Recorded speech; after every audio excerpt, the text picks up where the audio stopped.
If you believe that someone else's needs are more important than your own, which tends to be the case for people pleasers, then you will always self-abandon to meet that other person's needs, which means when your intuition is telling you to do anything for yourself, anything that is not meeting the needs of someone else, you won't listen to it. You will meet the needs of someone else. And the number one thing with intuition is if you want your intuition to sharpen, to be stronger, to be whatever, accurate, you have to listen and follow. And so if you're overriding it to meet the needs of others all the time, well, then it's going to get really muddy in there. Hello, beautiful souls, and welcome to the Woo Curious podcast. Your map to the mystical, your key to the sacred, and your guide back home to yourself. I'm Eileen, a writer, a spiritual coach, energy healer, and slow living witch. This podcast is your invitation to explore a world where the mundane and the sacred intertwine. It's a haven for those ready to take the first steps into the realms of magic and mystery, providing a safe space for you to embark on your own enchanted journey towards healing and self-discovery. Here, I'll unveil the whispers of the mystical, the rituals often hidden in plain sight, and I'll engage in sacred conversation intended to stir your soul and lead you back into your power. I'm all about demystifying woo and witchcraft.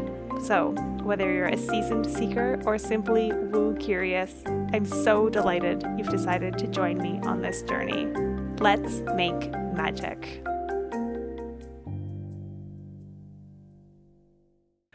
Hello, Woo Crew, and welcome back to another episode of the Woo Curious podcast. I am your host, and I am so delighted today to be here with a dear friend, Angell. Angell Kelly is a spiritual guide and intuitive who believes it's possible to create the life you truly desire when you're willing to do the inner work. She's living proof of this, having left a stable career to create a more aligned life across the world in Greece. Through her work with one-on-one clients and as the host of the Spirit Club podcast, which is a fantastic podcast you definitely need to check out, she helps people release limiting beliefs, strengthen their intuition, and step into the bigger life they know they're meant for. Welcome to the show, Angell. Thank you for having me, and thank you for that introduction. I'm like, oh yeah, yes, all those things. Yes. Oh, I love how often it is when we hear our bios read back to us. It's like, oh yeah, I do those things. Yes. Yeah. I stand for that. Preach. I wrote that well.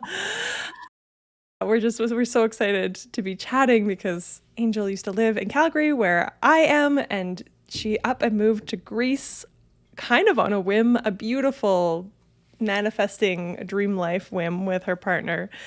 And we're just connecting for the first time face to face since she left. So Everybody's in for a treat. Last time we saw each other would have been, I don't know, maybe around this time last year. It was cold. I remember it was cold. We were having tea, and I hear it's pretty cold right now. It's minus 24. Okay. Yep. Yeah.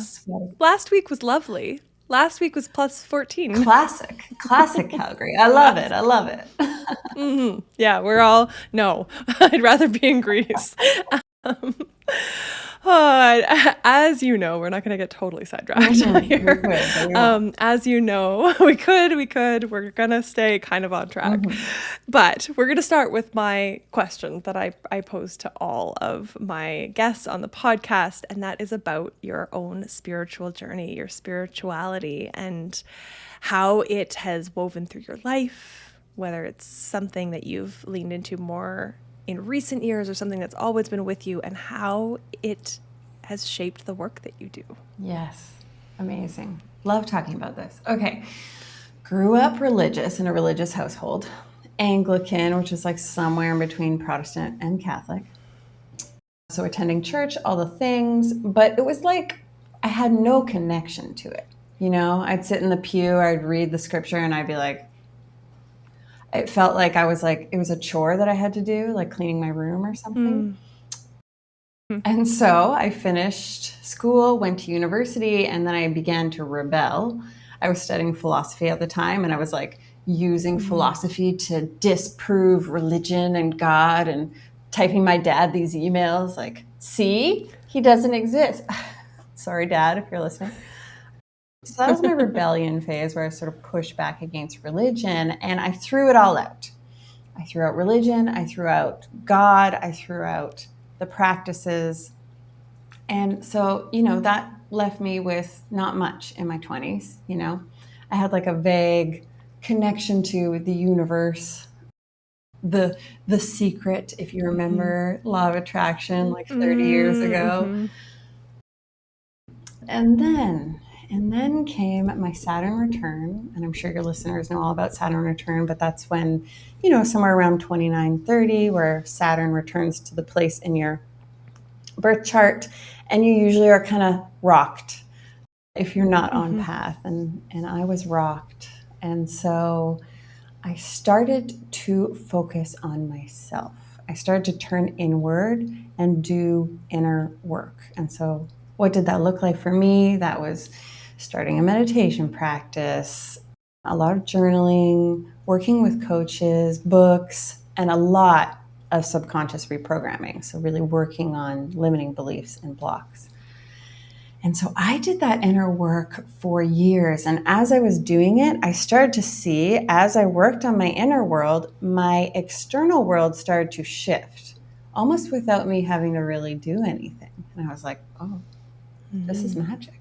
I see. And then I didn't stop there. After a few years of all this unblocking work, I happened upon A Course in Miracles, or like I like to say, Course in Miracles found me. For your listeners, A Course in Miracles is a channeled text that was written in the 70s. It's Jesus channeled. And it's a course about shifting from a perspective of fear to one of love. And as I was studying, I was just reading these universal messages, and something just like unlocked, like a key going into a lock and clicking. And I was like, it was like a soul remembering. It was so deep. And I just opened way up. I just unlocked, opened up, and connected to God for the first real time in my life. Yes, I grew up, praying to God, whatever, but there was that it meant nothing to me. And I started to connect to God, the divine, and it was totally authentic and personal and mine. And the more I connected to God, the more I dialogued, the more I worked with God, the more everything started happening. Like my intuitive gifts came on, started talking to my angels, my guides, started to study those gifts, refine those gifts. And so that's sort of been my path. And all that kind of took me into, as I refined my intuitive gifts, I started to build a business around them, doing readings, coaching, things like that. But really, the biggest impact has been on my life. Like the more that I sharpen my intuition and my relationship and trust in God, the more I'm able to follow God's plan for me. And God's plan for me is always 100% more magical than anything I could come up with, such as leaving my very stable life in Calgary, selling everything, leaving my job, moving across the world to live on this Greek island. Yeah. So something like that. Yeah. Something like that. I love hearing your story because I knew little bits of it, but not the whole of it. And I think there's such a similar thread for so many people of that. I was raised with this really prescriptive patriarchal religion. And then I rebelled and said, nah, none of that is for me. And then sometime in that, late 20s, early 30s, it's like that desire, that need for meaning starts to open our eyes to the other ways, perhaps, of perceiving or engaging with the spiritual the more.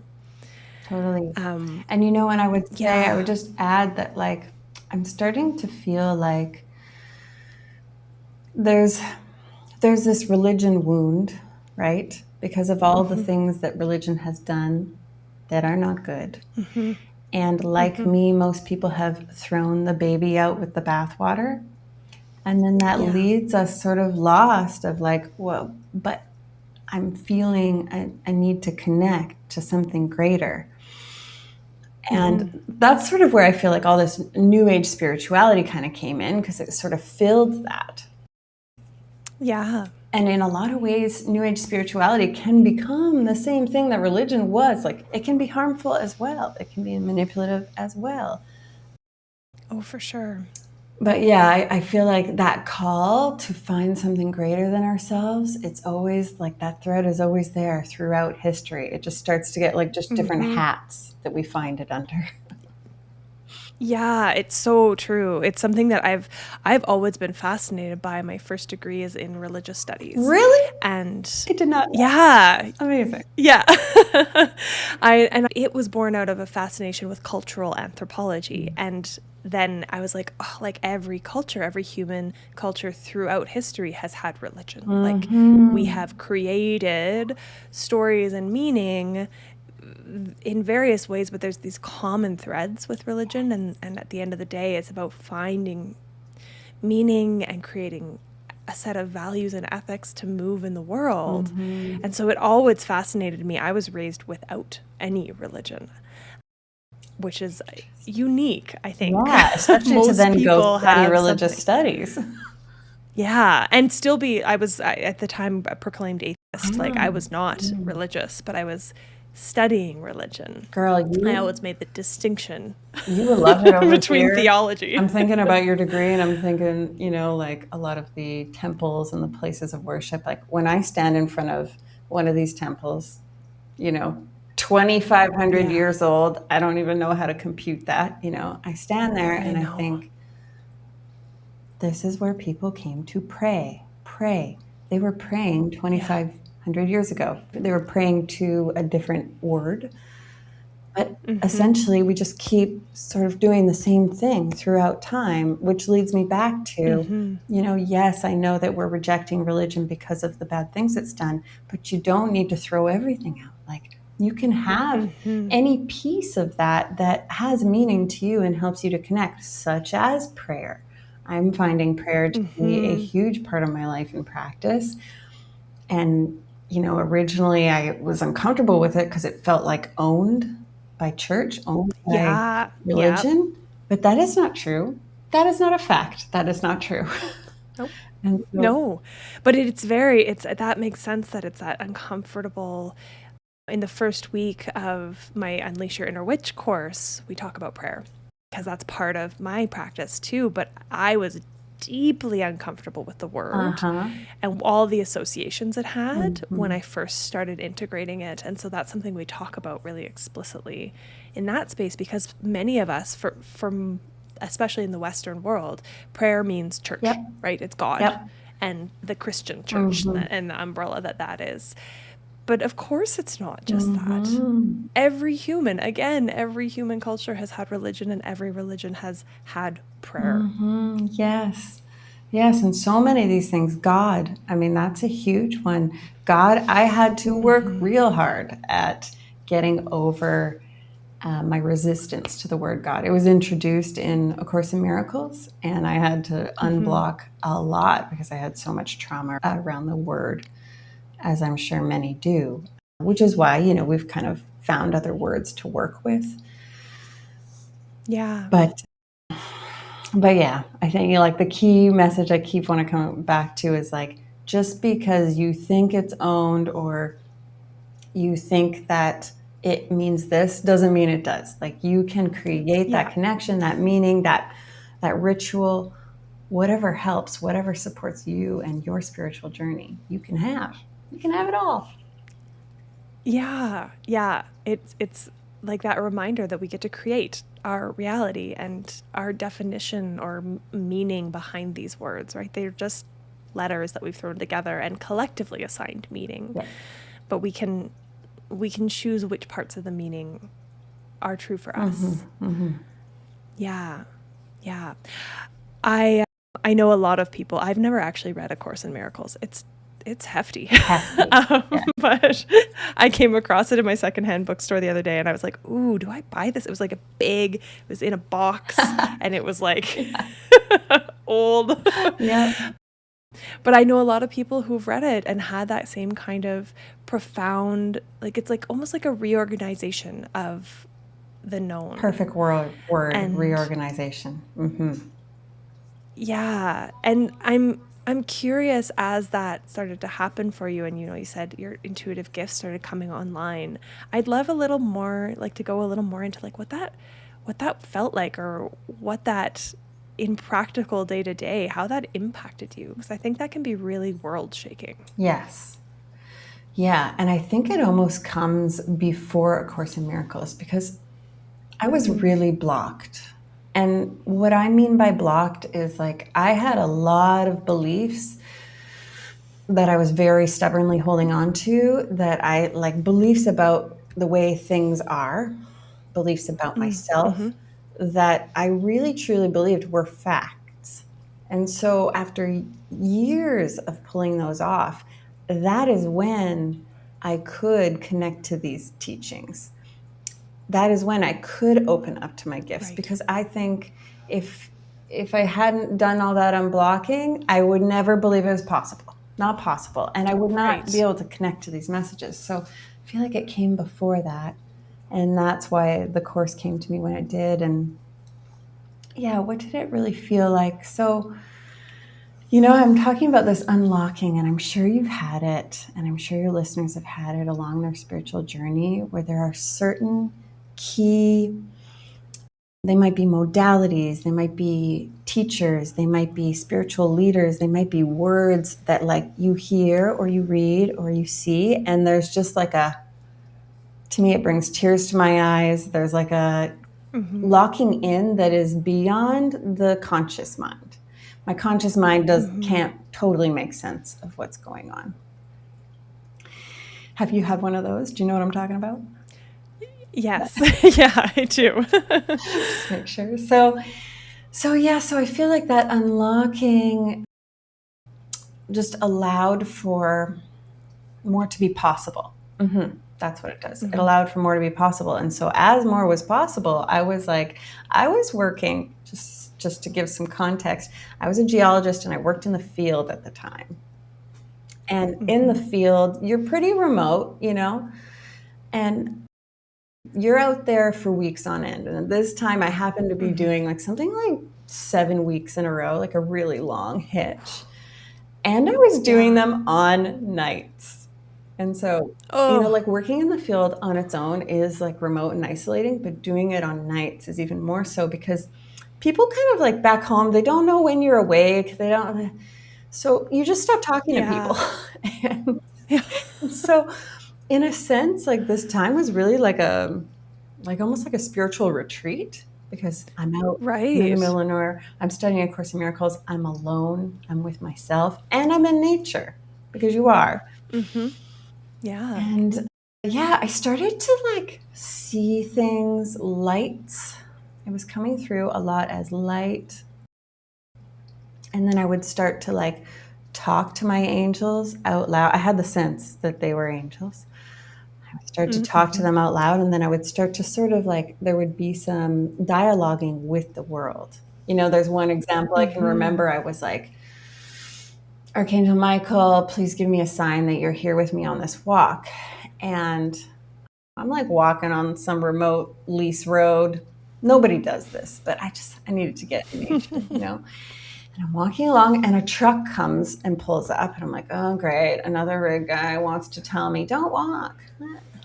So he rolls down his window, and he's like, hey, I just want to let you know I saw a wolf up the road. So be careful. And I was like, oh my gosh, thank you so much. What's your name? Michael. And I was like, okay. Okay. Wasn't this the thank you. So anyway, these sorts of things were happening, and deep in meditation as well. And honestly, I was like, what is this? I didn't have any like woo-woo friends, and I didn't like, intuition was not a topic of conversation at that time. Right. I didn't really know what was going on. And so I just asked I just asked God for a teacher. I was like, help, I need a mentor. I need some support. And then one came through, and found a mentor, and I worked with her for about 6 months, and that helped me to like figure out what was going on and to like parse it out and find a way to work with it more intentionally and safely. For sure. I think that's such an important piece, right? So often these spiritual journeys, they feel so, I mean, isolating in some ways because it's this shift from how we've moved through the world before, perceived it. The people around us don't necessarily understand what's going on. We don't really understand what's going on. And so it's so important to find someone to learn from. And how lovely to be able to reach out to a person who can work with you one-on-one or in some sort of setting, like a group learning situation. But we can also find those mentors in books and learnings. Like it doesn't have to be a person, but I think it's really powerful. And again, a part of like when I think about religion and human history and culture, sitting at the feet of mentors and Elders, teachers, like apprenticing elders. That's something that's always been really important for humans. And it's something that we've really I feel like we've lost in a lot of ways in our modern culture. Because of digital world, do you think? Yeah, probably partly because of the digital world. And sure, we have school and we have this academic, rigorous kind of learning, training, grading, but that like the idea of apprenticeship, it's less of a legitimate way to learn in today's world. Right. Yeah. And yeah, I wonder what we've lost with the loss of that. Oh, but I feel like it's coming back online, right? I mean, that's why coaches like you and I, mentors, exist and have worked in the world. Yeah. And whenever I read about like some of the, feminine ascended masters, Mary Magdalene and stuff like that, and I listen to like the mystery schools that they attended, I'm like, oh my gosh, I want to be called to a mystery school. Yes, please. And I think we're starting to have those in our own ways. But yeah, there's something you're saying about how there's a piece of the spiritual path that can be very isolating. And I'm thinking about that as you said that, and I'm thinking that I feel like it's almost a necessary piece for a moment, not to stay there, but there's a time where we need to pull back from what we're currently surrounded with in order to see deeper within and in order to see differently. And when we're in our communities, when we're in everything that we've always known, it's harder to do that. So it kind of feels like there's that pullback into, I don't really want to use the word isolation, but rather like solitude. And then there's a need to like, okay, come out and either connect in a new way or have new connections. Yeah. Yeah. And I think that's a beautiful like theme that we see in all the stories of the wise people through the history of time as well. Like they're recluses for a while. They retreat. Yeah. And that's where that very word retreat, and that's something very much present in our culture now, is like, oh, I'm going on retreat. And today what that often means is like, I'm going to hang out with a bunch of women and that's cleanse. Wonderful too. Yeah. But that's not, the word retreat is to like remove oneself from society, to solitude, which is a beautiful word, rather than isolation, in nature, again, connecting more deeply within, but also with the wisdom of the land. And our world is so busy and so full that we don't even get those moments of micro retreat in our day-to-day anymore. I feel like we're always consuming something, whether it's a podcast or scrolling or Netflix or something. Like we fill every waking moment. I think, I'd love to chat a little bit about the power of micro retreating in our days. Yeah. Since moving here, life's very different intentionally. If you'll recall, back in Calgary, I used to be like Miss Productivity Queen. Every single minute was full of like habit stacking. How many things can I do? I worked a 24-hour job, all the things. I came to you quite a bit for support on how to slow down. Thank you for that.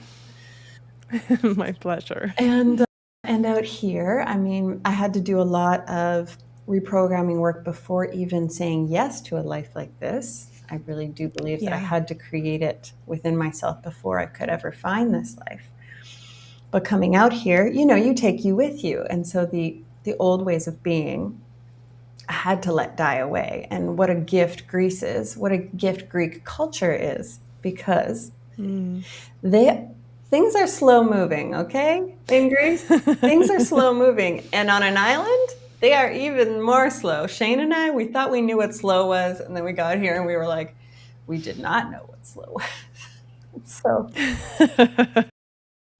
So I feel like I'm almost like quite a bit out of touch with North American living now, because I know what you mean. Like, you need those micro moments of retreat. And I would find them even in that 24-hour workday. It meant getting up early and connecting to God. It meant walking to work rather than getting a ride so that I could have that time in nature. But out here, I've sort of intentionally built it all to have so much room for whatever's needed, whether that be solitude, whether that be connection, whether that be time with God, time with nature, creating, playing, and so on. And so I feel really blessed, and also a little like out of touch with the way things were over there. And how beautiful too, I imagine, for that connection and like modeling a different way of being for any clients that you are working with. That reminder, it's so important for those of us still trapped in North America, that there is another mode of being in the world, and that much of the world actually follows a slower pace. Even mainland Europe is slower than North America. Oh, yeah. And when you're in it, it doesn't feel like there's another way possible.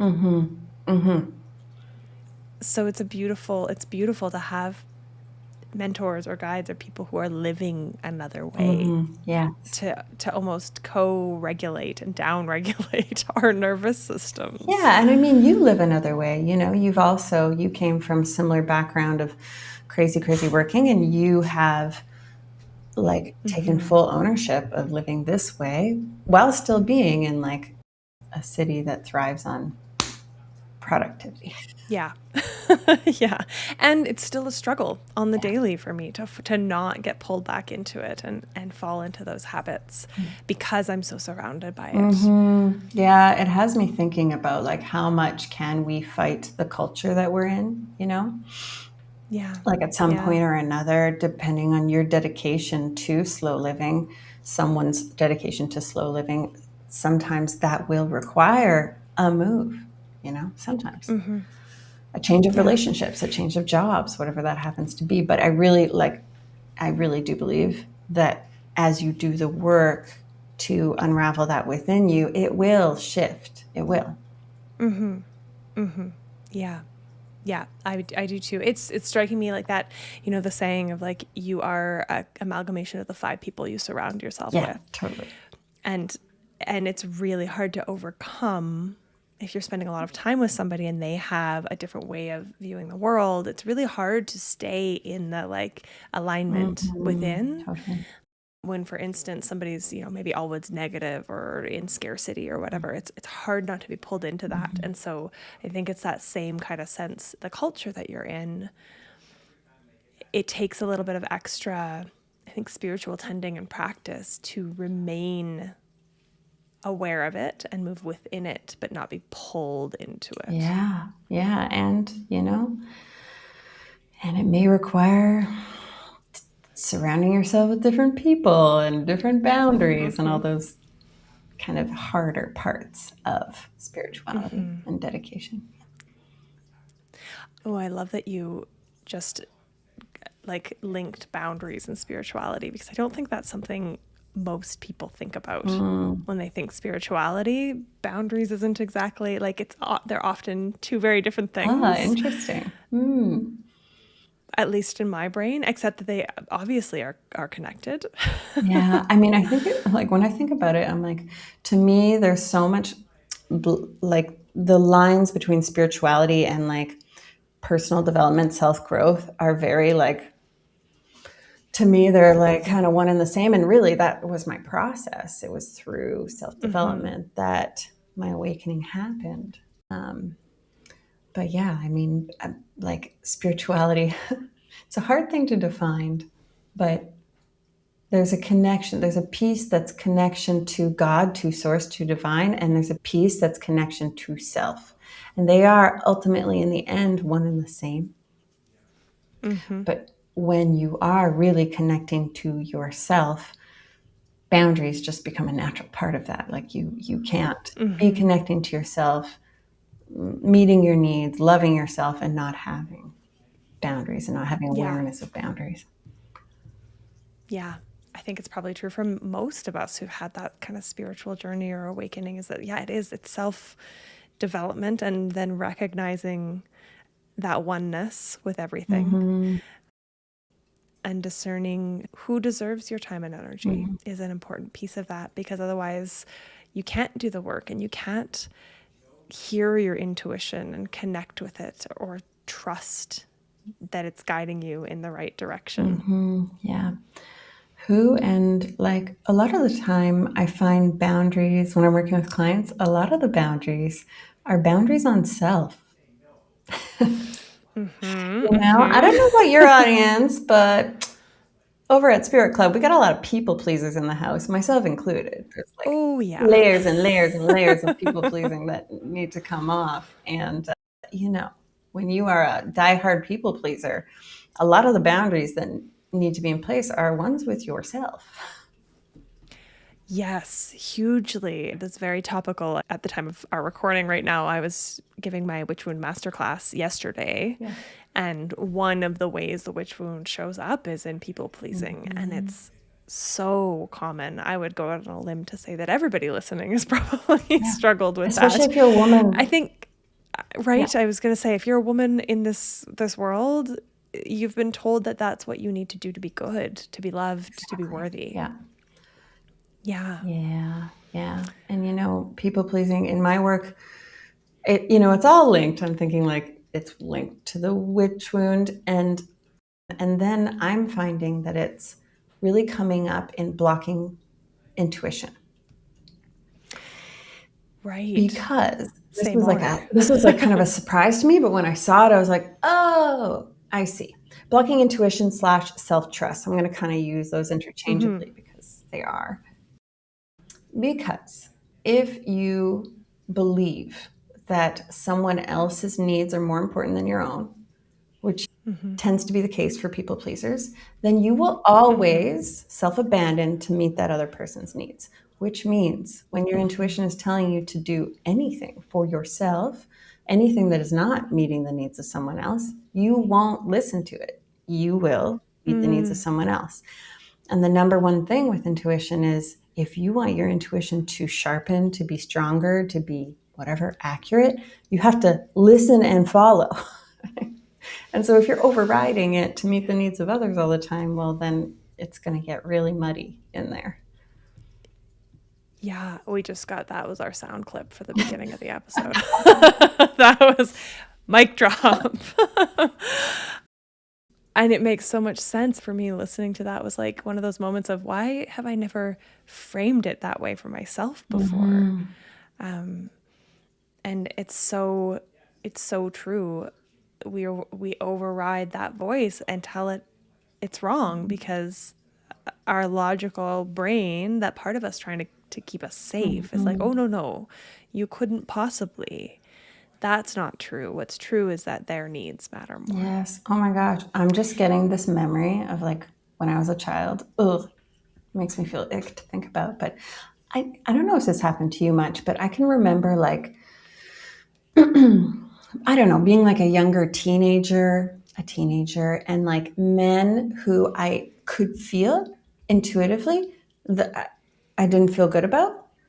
But from a people-pleasing place, I would like take part in the conversation, let them lead me into whatever, because I did not want to like hurt their feelings, stand up for myself, whatever it was. It was more important to me that like he feels that I like him or that I listen to him or do it. More important to me that I people please than listen to that voice. And I feel like Yeah. many women have experienced that exact moment, especially as a young. Yeah. Yeah, for sure. I have many memories of that when I was young. And then even as an adult, it came to me maybe a year or two ago now when I was reflecting on my marriage that I left eventually, that I knew for years was not the right place for me, and that I stayed in because I couldn't hurt him. His happiness was more important than my well-being. And it's like, it's mind-boggling, but it still shows up in so many little ways in my life that like I'm still unraveling. I was talking yesterday about how like deciding what kind of eggs I want when asked is hard because I don't have an opinion about that. You make whatever kind of eggs is easiest for you. Like it's these little insidious ways that Insidious. it's just Perfect like, word. yeah, Insidious. They're so sneaky. You think you're like, yeah, I've done some people pleasing work. I'm like, I'm good. And then you're I'm like, good. what did I just do? What was that? Oh, did I just Yeah. agree for my parents to come stay with me for 1 month? What did what did I just do? Me. Yes. Yeah. And it's, yeah, I think it shows up the most sneakily without us being able to notice and intercept it when it is with those like really close old relationships, right? Oh, Parents, siblings, friends from long ago, and then of course our most intimate partners typically is where yes, those patterns just come out to play. totally. Totally. And I'm feeling called to talk about, as people pleasers start to unblock and let go of the beliefs that are keeping them people pleasing. One of the natural things that comes is boundaries, as we just discussed. And boundaries got hot like, I don't know, it feels like about 10 years ago. Boundaries like kind of came into the self-development world. And then those of us who have been people pleasers forever were like, okay, yes, I'm going to set boundaries. And, we were clumsy at it because we'd never done it before.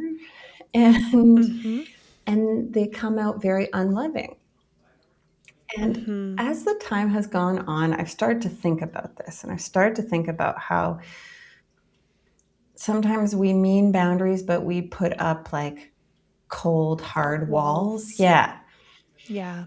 Yeah. And I've been starting to think about like, I know there's a way. I know there's a way for my heart to stay soft and open and still stand in the truth of that boundary. And, all I've really come up with is, first of all, when you're setting this boundary, making it about you, because ultimately it is.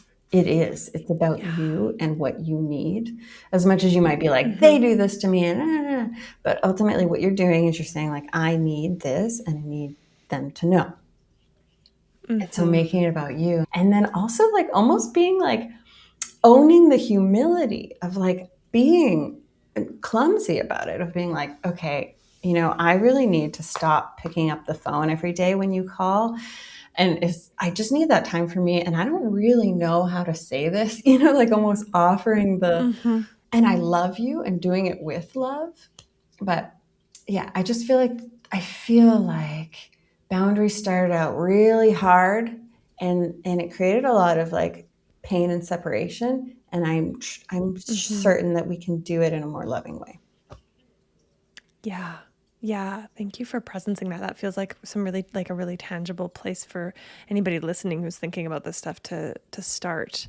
It kind of echoes when I talk about boundaries, I often talk about them being kind. They can be kind Yeah. because then you have more capacity. And when you are present with somebody, you can really be present with them because you have set the boundary of when that feels okay to do. And when you're helping someone, you're not feeling resentful because you've set the boundary of when you actually have capacity and desire to help. Mm-hmm. And that piece of like, yeah, sharing what you're doing and like, I need to set a boundary and I'm really sorry and I don't really want to, but I need to. And just like, again, letting it be clumsy and human and messy and vulnerable. Human. Yeah. Yeah. Gotta be human. Yeah. Mm-hmm. Yeah. Yeah. I think we all could use some more of these kind boundaries. I love that word, kind boundaries. Mm-hmm. They don't have to be nice. We don't always have to be nice, Right. but they have to be kind. Yeah, I have to make that distinction. This feels like a really beautiful place to invite you to share a little bit more like, explicitly how people work with you, what you offer. I know there's the podcast and there's so much more. Yes. Thank you for that invitation. So right now, the sort of like free ways to enter my space are my Spirit Club podcast, where, especially in the solo episodes, we do the inner work. So this stuff I'm talking about, this unblocking, we do it. We talk about doing hard things. We talk about self-trust. We talk about trusting God. That's where you go for that. I recently started a Substack. This will be my coming out about it. And I saw that you're on there as well. And that will very be recent for me too. Yes, I saw that too. I was like, oh, how timely. But that will be the place where I'm actually going to be sharing my inner work. I realized over time that I sort of like stop sharing what I do. This is how I live. It is my lifestyle and it is what creates my world time and time again. So my Substack will be where I'm sharing my messy middle, my process. And then I have a YouTube channel where I put meditations that will help as subconscious reprogramming for all that limiting belief work. So that's kind of where to start. And then working with me one-on-one, I only open up my calendar once every quarter, but you'll hear about it on those platforms. And I do readings and sort of like longer container mentorships. Beautiful. Oh, I love that. And it's so nice to have kind of multiple entry points to get a taste depending on style. Are you a reader? Go find her on Substack. Are you a YouTube watcher? Find that over there. Or do you like to listen? Podcast. It's perfect. Yeah, it's sort of like building. Yeah. I've really been building and trying to build what's really aligned, now that I've got to build my life up from literal scratch, taking advantage. Right. Yeah. Beautiful. Yeah. And of course, all of the links to find those spaces and places will be in the show notes as always. Do you have any last words for the listeners before we wrap up today? Yeah. I want to say for anyone listening that you can live life your way. Like you can live life the way you dream of, the way that your heart calls to. You can. And if you feel like, no, she's Delulu, all that means is that you've got some limiting belief work.